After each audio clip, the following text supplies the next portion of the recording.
Hi everyone, I'm Kyle Dyer and welcome to Colorado Inside Out. This week has felt like July, hot, windy and storms with lightning, and with that we've seen wildfires in Grand County, Garfield County, Teller and Gunnison counties, just to name a few. We wish our firefighting crews the best as we come to realize that Colorado's really brief break from being in a drought is over as we are nearing the end of another month. It is Friday, July 28th, and we have a lot to talk about this week, so let me introduce you to our panel. We have Patty Calhoun, founder and editor of Westward, Krista Kafer, columnist with the Denver Post, and Alton Dillard, a community and media relations consultant after his many years with Denver, the city of Denver as an election spokesperson. And we should mention our colleague George Brockler, who was supposed to be with us, couldn't be because he was called to duty by the Colorado National Guard. So we miss him this week, but we also thank him and all the others who serve our country.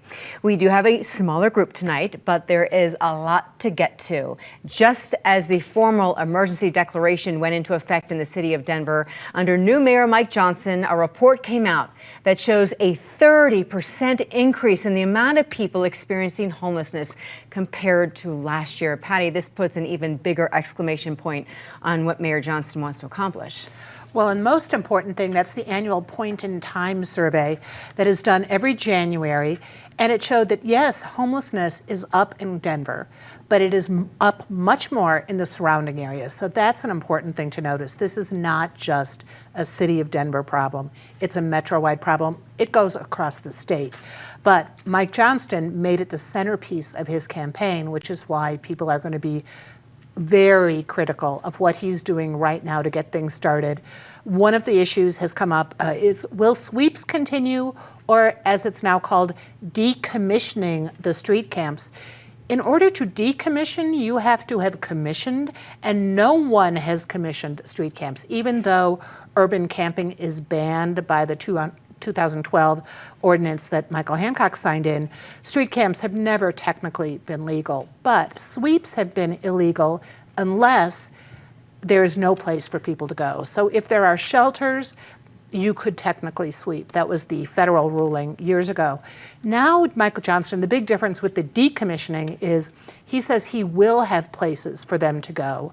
The question becomes what happens to the people who choose not to go. That's just one of the big issues. We're hearing just how tough it is in the neighborhoods. There was a meeting here on Tuesday night, Curtis Park. You can tell people are fed up.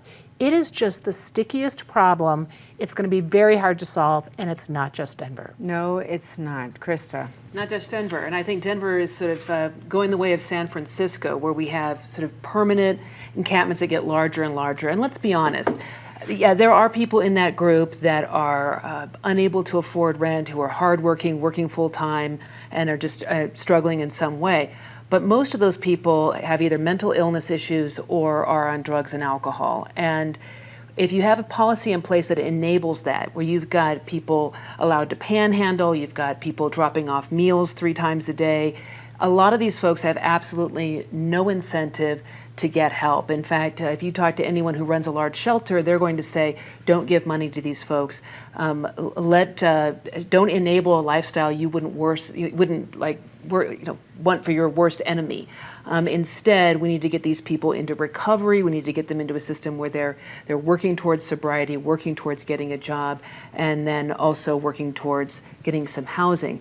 My concern with the housing first is that you may take a group of people who have no desire to get sober, no desire to work, and put them into a taxpayer-supported housing unit. And in some of those cases, people will simply die behind closed doors. I mean, you get them out of public view, but they are no better off than they were before. And I think you have to ask yourself, is that fair to them? Also, is it fair to the taxpayer to consistently give free stuff to people who have no desire to make any kinds of changes in their life? Alton, what are your thoughts 10 days in or so? Yeah, my thoughts are a couple of things. One, I agree with a lot of your points because, even though the mayor of Denver and Denver's offices are nonpartisan, I'm seeing the Democratic playbook being played right here, where you try to play everything down the center and provide soft landings for all. And people have to remember that Johnston's opponent ran essentially on a platform of scooping up people who would not accept help. That would have been a non-starter years ago. So that proves that people are tired. And see, I also like the fact that we do some segmentation here. So people use the term homeless as an umbrella, and that's why I'm such a Kathy Alderman fan, because she always cautions against that. She's with the Colorado Commission on Homelessness. And she always cautions against doing that because there are people experiencing mental health issues. There are people experiencing drug abuse and alcohol issues. But one thing to keep in mind with the whole tent thing is, remember, this goes all the way back to Occupy Denver. Occupy Denver and then the unsheltered homeless kind of paired up. And that's where you started seeing the encampments in Civic Center and the ones surrounding the governor's mansion in particular. I've been to REI enough that I know what a $600 tent looks like. So there was some crossover in that audience. So it's going to be interesting to see if the Johnston administration listens to both sides, but understands that A, folks are tired, and B, that they also have to remember, using 16th Street Mall as an example, the 16th Street Mall was turning into the zombie apocalypse long before COVID. We cannot keep saying that's COVID related, that's COVID related. We have to get this city back to where it can be enjoyed by everybody. Let's help the people who need the help. Well, to get back to what you were saying, the Colorado Coalition on the Homeless, where Kathy Alderman is, will be involved with the city, and it's been the major prong in a lot of the city's work. So Johnston has said he's going to work with 4 different agencies, probably. The only one we had spoken with is Colorado Coalition on the Homeless, so we know they will be involved. And he's doing 4 different kinds of housing. He's looking at it, and he'll be pushing for services too, Krista, so we know that it's not just going to be a free ride. The question, and it's the hardest question, is how do you get people off the streets who don't want to get off the streets? We're not talking about people who necessarily want a free room. They don't want to get off the streets at all. And that's going to be where, how do you get them help? How do you get them to recognize they need help? That's going to be Denver's biggest challenge. And it's not just Denver. If you drive along 225, you see encampments in Aurora. You see them all over the metro area. They're just not as big. And you're not walking by. That's what frustrates me, is that they get into that. We have some natural areas in Littleton where there's wildlife, and they get in there and they leave tons and tons of trash. You know, we were talking about the different agencies. Well, during the Hancock administration, there were a host of agencies that were helping out and had come together and formed a homeless coalition and were working on it. So how is this going to be different from what was going on then? Well, I think they're going to focus on a few, but they will certainly work with almost anybody. Obviously, the Gary Foundation is going to be involved because that's where Michael Johnston had been before. He's brought some of the people in. He's got 9 of his 10 appointees who are going to be working on the homelessness plan. Cole Chandler, who was Tiny Villages and got that off the ground, and who came over from the state where he had a job. So they've got people who understand all the possibilities. It's just which ones work. And basically, you've got to mix and match. And you cannot focus on just one thing. And the public wants to know when. Right away. Yeah, I mean, they want to know when they can walk down 14th Street. Yes. They want to know when they can walk down 20th. Yeah. Okay. All right. Thank you all. Aurora voters will be deciding in November whether to shift the way that their city has been run, from having the city council and city manager kind of in charge every day to having the mayor making all of the executive decisions. Once all the signatures were gathered, which grants this idea to move onto the ballot, we heard from one of the supporters who was quiet for quite a bit, Krista. I can understand why Mayor Mike Kaufman would like the proposal, because it would give him more executive authority. Right now, his job is somewhat ceremonial. I mean, he meets with people around the city. He's able to break a tie vote, but it would give him the authority. And it would put Aurora more in line with Denver, Colorado Springs, Pueblo. Colorado's larger cities typically do have this model of having a strong mayor executive. But other cities have the city manager system, where the council picks a city manager, and that person is basically the executive that is doing all of the things that the council is voting for. So I can see that there's advantages in both systems. So I guess it really just comes down to whatever the voters decide. Is there an advantage to how a city is run? You worked for so long with the Hancock administration, before that too, with Denver being a mayor-strong city. Yeah, one of the things that I've been really keeping an eye on as far as Aurora goes is two things. Because one, remember that Kaufman, whatever happens, is going to serve one more term. So he's setting up for whatever happens down the road as far as the governance structure. A city the size of Aurora that really does not like being considered as Denver's, little sister, I think probably use a strong mayor form of government. But the thing that concerns me is the petitioning process. Colorado is one of maybe, I'm going to say like 28 or 30 states that even allows a citizen petition initiative. Everything else happens through the legislative body. And this is no shade on petition gatherers. They're all allowed to make a living. But if you've ever met anyone who is a professional petition gatherer, they're like carnies. They're itinerants.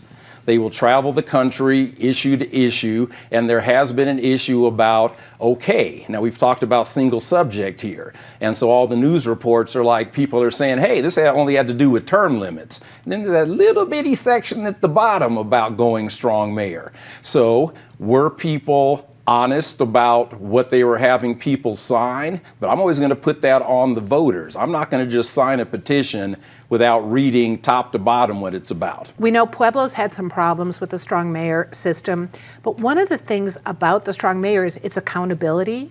So when you're the resident, you're voting for maybe a couple council people in Denver at large and your own representative. But if it was not a strong mayor system, you wouldn't be voting for the mayor. And at least with a strong mayor system, there is more accountability from the citizens. If Aurora does go to the strong mayor setup, it would give the Colorado GOP a larger presence in the Denver metro area after recent losses by Republican candidates. Speaking of Colorado Republicans having future opportunities in office, let's talk about an idea floating around the state GOP, which would really cut back on unaffiliated voters being able to vote in primaries. Well, unaffiliated voters by far have the plurality in the state of Colorado. And so because of the dysfunction, the disorganization within the state GOP, they're essentially grasping at straws. So there's a couple of things when that legislation passed that allowed unaffiliateds to participate in primaries. Both sides were party to that. This was not anything that was just foisted on one party by another. And the other component of that is Colorado, even though people want to say it's an open primary because of your ability to choose one or the other, that's actually a closed primary. Unaffiliated voters get the ballot of both parties, but they can only return and vote one. So if you send them both back, that cancels out your vote. And so the other part of that legislation that also caused a lot of heartburn was, yes, your vote itself is always private, but which primary you participate in is public record. And so there were people in the media who were freaking out. There were DAs, there were judges, there were attorneys saying, okay, well, based on the fact that I participated in this particular primary, I'm either going to be a conservative whack job or a liberal whack job because of how I leaned, in that particular thing. That's going to cause credibility issues as I do my job on the bench or in media. So I think that they need to continue to let everybody participate. This is why we're a representative democracy. Patty.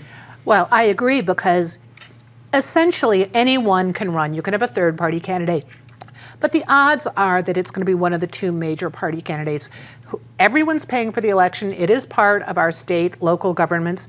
So why not let the unaffiliated, who are more than a third of the voters in Colorado, pick a primary? I hadn't really even thought about because your voter registration is public, but on which one you go for in the primary, hadn't really thought about that. If you're so nervous, then just don't tell people don't vote in the primary. But I think it's critical that we be able to have more choice in who we will see on that ultimate ballot. And that's very important, especially right now with the Republicans who are trying to jerry-rig this. And it's only some Republicans, but it's the ones currently in power in the party, jerry-rig it so that they're going to have the fix be in so that Their whack jobs are the ones that make the ballot. And I'm sure Krista will have more to say about Oh, that. yes, Krista, I know, I've been wanting to talk about it. You wrote about it. Yes, just a little bit. So let's describe the Colorado GOP as I'm going to go with cluster. And we've got a nut job at the top and some other crazy folks, and they have decided that if they could just get rid of the primary, if the vast majority of, I guess, not only unaffiliated voters, but most Republicans do not attend caucuses either. So by eliminating the primary, you get rid of both the unaffiliated and also the mainstream Republicans, and only those who go to caucus will be able to actually determine who the candidates are. So take the most passionate individuals, some of whom are also the most deluded, Trump types, and have them decide who the candidates are. We're not going to get the kinds of mainstream candidates who do have a chance. Not every election, but I do believe that, kind of like Maryland and Massachusetts, a blue state does periodically pick a good, strong Republican with broad appeal over usually a damaged Democrat. In this case, though, we're going to have a handful of mixed nuts deciding on certain candidates. Those candidates are going to be crazy, kind of like Dave, Let's Go, Brandon Williams, and other folks. And then you're going to have normal Republicans just sort of sitting it out. So you want to go from a minority party to a minuscule minority. That's what they're aiming for. And then there's a kind of a worse aspect of this, in that what they want to try to do at the next GOP meeting is change the rules so that anyone who doesn't show up for that meeting, their votes will be considered in the affirmative to make this change to get rid of the primary and just have the caucus. A caucus system is a museum piece and a relic. Amen. We actually had a visit from one of the members of the Federal Elections Assistance Commission, came to Denver, because he's like, let me see if I have this straight. You all still sit around in high school lunchrooms and elementary classrooms and do a show of hands as part of your democratic process. I have to come see this in person. And he flew here from Washington, D.C. to witness it. And to be fair, we took him to both sides. And the Republicans, due to their small numbers, they just expected people to know their last name. The Democrats wanted people to know what precinct they were in, and you should have seen the lines. All right, just weeks to go before it will be back to school time. And then we're also seeing what it's like to be a member of the Denver Public School Board. And I know, Patty, you want to talk about this video that was released that really did not show a good picture, a good scene after the East High School shooting. The dysfunction was so frightening, and no one came off looking good in that. Certainly not the overall DPS board that fought releasing it. Good for the media outlets that sued to get access, saying this should have been an open meeting. When it was finally released, we found out that the school superintendent actually did want to go into executive session and close the doors on things that technically should always have been open to the light of day.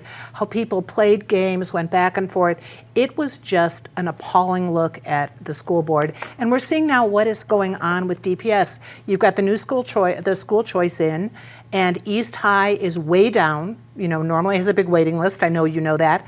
Waiting list is way down. McAuliffe, no waiting list at all. They fired the principal, the DPS. That didn't come up in the meeting that we finally saw released. But the principal talked on 9 News, and that looks like it was part of his firing. He only talked about his concerns about school safety. He did not violate privacy.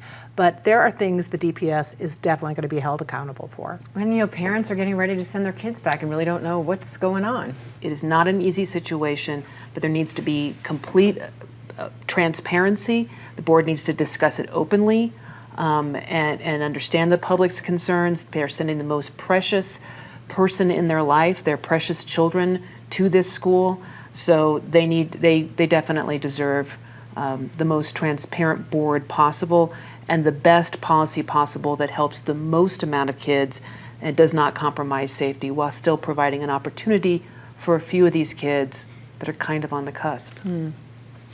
And my thoughts on that are the 1% don't get to affect the 99%. Because yes, there are kids that make bad decisions, but I'm always going to make a differentiation between someone boosting a classmate's iPhone or stealing a cheeseburger from the cafeteria with someone who has to be patted down for weapons. There are certain charges or suspected charges or whatever that can be discussed, but if you are suspected of having a weapon, at some juncture you had a weapon. And see, one of the things also, back to the McAuliffe situation, is the principal was again just talking about his concern about having untrained doing the pat down. I attended the press conference where Dean Mason, who was one of the victims of the East High shooting, spoke, and he said that what happened was he was coming to the aid of another dean who the kid had sort of taken advantage of in the room when they were tussling. Dean Mason at least used to be with the Bureau of Prisons and he's ex-military. So he's got probably a different way to go hand to hand with somebody. But you cannot have a situation where 1%, and I'm not saying throw them out in the streets, but again, they have to be in a setting where people are trained to deal with trauma, trained to deal with if there's substance abuse or mental health issues or issues in the home. That is very specific. The deans are supposed to be watching the doors at East High School that day. That's outside their swim lane. Okay. All right. Can we talk about something else? I saw a headline the other day that said there is a new killer in Colorado, an animal killer. It's not a bear, it's not a coyote, they're the mosquitoes. Yes, last year 20 people died in Colorado because of West Nile virus. So, and already we have our first case. This is a problem this year, you guys. We've all felt the mosquitoes, and it's because of our weather. I'm a cyclist, so one of the things that I do is I try to make sure I'm always out as early in the morning as possible.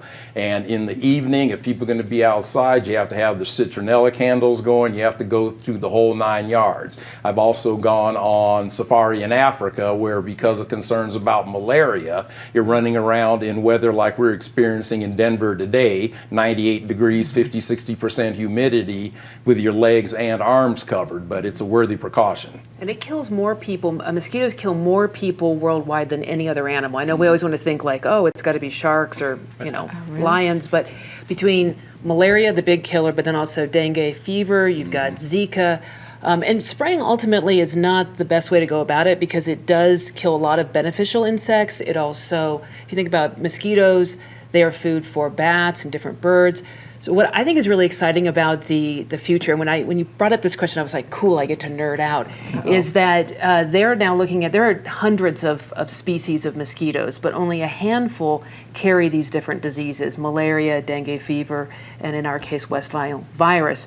But they're looking at some genetic tricks of being able to basically wipe out certain types of mosquitoes that carry these diseases while allowing other mosquitoes to exist that are such, food for not only, and they, the male mosquitoes pollinate, like they do have some benefits. I don't want to be speaking up for mosquitoes, but they are food for bats and birds, and we don't want to take that away.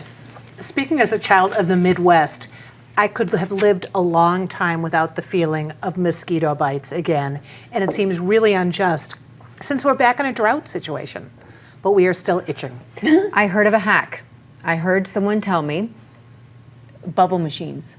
Put a bubble machine on your deck and it scares them away. They don't come near you. Really? So a run on Amazon bubble machines, okay? All right, let's talk about the highs and the lows of the week now that we've gotten rid of the mosquito topic. Let's start with the low and Patty. No matter how you feel about immigration and whether or not we should have a wall, I think we can all agree you should not rip off people. And we just saw Tim Shea of Castle Rock, Colorado, get sentenced to over 5 years as part of the We Build the Wall scam that Steve Bannon was a part of. Just the most cynical, ridiculous action. And they've all been sentenced except for Steve Bannon. Now he's got a federal pardon, but he's going to be tried in New York. Mm-hmm. Just saw a report today by the Colorado Sun that the abortion rate in Colorado, it's gone up like 500%. We've become a destination state. We allow abortion up until birth, and so we're getting a lot of people coming into the state as a kind of death tourism. And I think if this is going to be the case, maybe we ought to adopt a law like in Indiana where, at least in Indiana, the babies have to be buried. When I read that statistic, I thought, where are all these babies buried? They're not. They end up in medical waste dumps. So I think if we're going to have this tragedy, at least have some dignity. Ooh, that's heavy. Mine's going to be a little lighter, and this is certainly not on the Johnston team. They've only been in place for 2 weeks. The whole city's a cone zone. You cannot get anywhere. And my question is, how can you be in a perpetual cone zone mode and you don't see any improvements. I mean, Broadway, Lincoln, Welton, everywhere you go, Yep. it is just bananas. And I understand, we have winters and it's seasonal and all that, but my goodness, I'm looking forward to some of these projects being completed and just being able to get down 3 lanes sometime this summer. That's all I'm asking. Yeah, South Broadway's tough, really tough. Something good, Patty, please. When you're going down Broadway, stop at History Colorado on August 1st, celebrate Colorado Day, and look at John Fielder's photographs, which he has donated to the state of Colorado. Incredible act of generosity and a great love of the state. Theater Works. This is the play troupe that's affiliated with University of Colorado, Colorado Springs. They do Shakespeare every year. I saw Taming of the Shrew last night. I've seen Pericles. Pericles of Athens earlier this summer. They're fantastic. I think they're kind of in the shadow of Boulder, which has a more famous Shakespeare festival. But if you have a chance to see anything at Theater Works, they're just doing such a great job. Oh, good. Thanks for the tip. It's live music season. Put on your DEET and get out and enjoy live music.